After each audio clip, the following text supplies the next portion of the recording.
Today I will talk about intuitive eating and why most people don't manage to apply it in their lives. Hello, my name is Tsippy. I'm a nurse and an international food addiction expert, and welcome to my weekly message if this is your first time.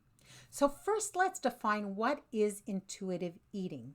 Intuitive eating is basically a natural feedback mechanism that human beings and actually all animals have that sends a message to the brain. Now it's time to eat. You've had enough. Now it's time to stop. Or now it's not time to eat. So we're not going to eat now. And this is a natural feedback mechanism that all animals have. So why isn't it working for so many people in today's world? How do we know it's not working? Because most of the adult population is either battling with overweight and obesity or metabolic diseases, which means that they're not eating intuitively in a way that is really promoting health, right, for their bodies. Most people are walking around sort of kind of always hungry and feeling like they need something to eat. Even people who are not addicted to sugar or ultra-processed foods like I am, or a lot of my clients are, many times are battling with this intuitive eating, that they feel that they don't eat properly, they don't eat according to really what they should be eating as far as what they want for their own health and for their feeling of control over food. So why isn't it working? The reason why it's not working is because most of the food that human beings eat today are actually engineered very specifically to overcome that natural feedback mechanism and make us eat more often than we intended to, more than we intended to, and in ways and at times that we really maybe didn't intend to, and certainly that aren't good for our health and our waistline. Now, for some people, that mechanism breaks down. Sometimes it could be because of genetics or because of health or because of certain diseases that affect the brain or hormones, etc., because there are many hormones that are involved in this natural feedback mechanism. Hormones you might have heard of, like insulin, leptin, ghrelin, and many, many others. It is a very intricate system. And they did see in laboratory rats, for example, when they changed their genetics or they changed certain areas of the brain, their satiety levels, right? They don't eat intuitively. They start becoming obese because they're eating compulsively, and they'll even show signs of addiction. If you're getting value from my content, I am so glad. And I'd like to ask of you a small favor. Every time even one person likes, comments, or shares on a video, it makes a huge impact to how much this video reaches more people. So thank you in advance for liking, commenting, and or sharing this video. But there's one specific trial that I remember reading about, which was, I think really brings home my message for today. And that is, they took these laboratory rats who their regular food is called chow. And when they eat chow, they eat it intuitively, which means like basically as much as they need to biologically. And when they're not hungry, they're not eating it. And they took away their chow and gave them food from the cafeteria in the laboratory. And lo and behold, these rats started overeating and they became obese and they were showing signs of addiction.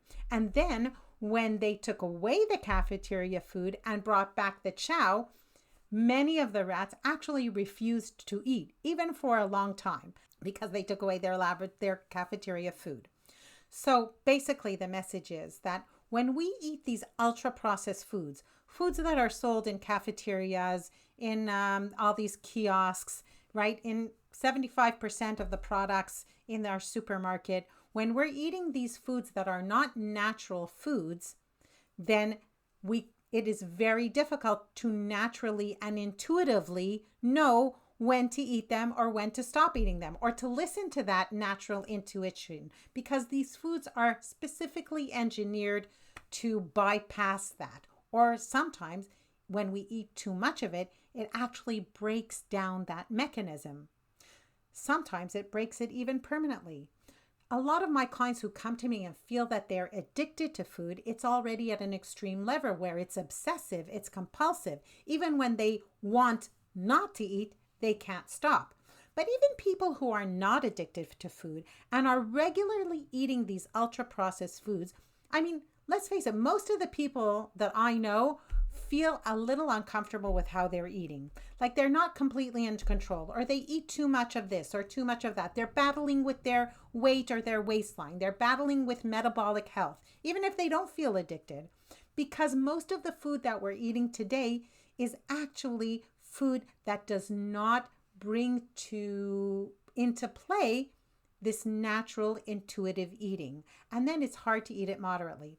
Besides the fact that many of these foods also, calorie versus calorie, cause inflammation and disease, and also cause our body to produce more fat than real food that human beings were meant to eat. But here's the good news.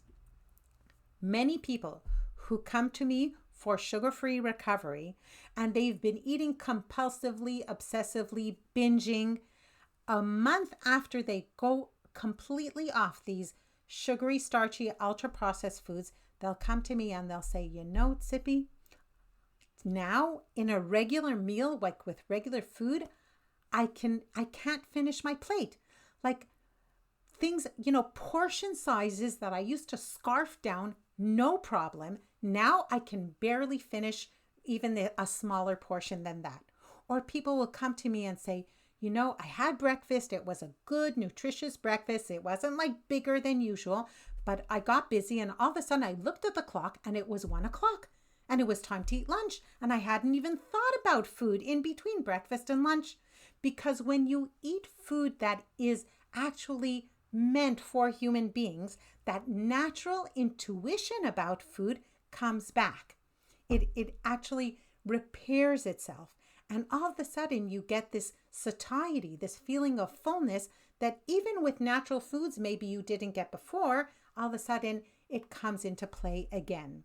Or this idea of being hungry and also wanting these natural foods that also repair our natural intuition and really give us. So applying intuitive eating is also a way that some people use to eat in a healthier way, be it to lose weight or just to eat more healthily.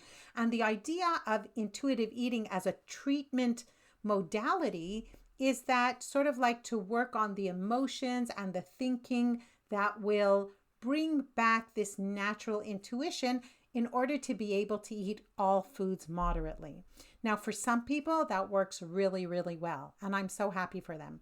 But for many people, when they eat these ultra-processed foods, they find it basically mission impossible to get back that natural intuition because we're not eating natural foods that were meant for human beings. But when we focus on eating real food, for most people, that natural intuition, that intuitive eating comes back. And that's the good news about it.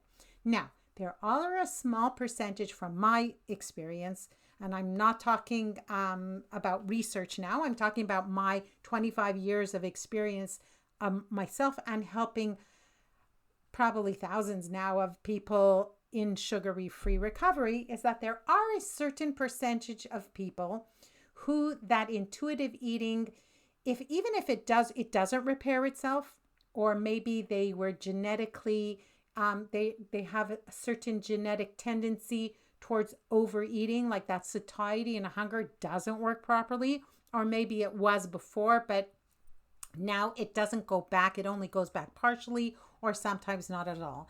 These are people who maybe are eating real food exclusively, but still find that they have a problem with amounts, for example, with volume eating.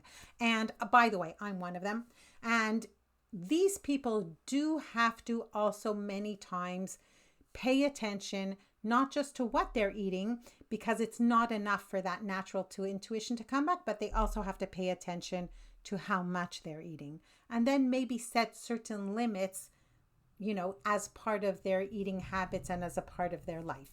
But My estimation, this is my own estimation, about 75% of people who stop eating these sugary, starchy, ultra processed foods and just really eat real food, that natural, intuitive eating, that natural feeling of now it's time to eat, now it's time to stop, and in between, we don't have to think about food that much. It just comes back naturally when we eat natural foods that were meant for human consumption. This is my message to you. I hope you are inspired by it. And if you would like to do that, you would like to eat real food in order to get back that natural, intuitive eating, but you're just finding it hard to do it on your own, please contact me in the link below because I can help. I hope you have a peaceful, quiet, and serene day. Bye-bye.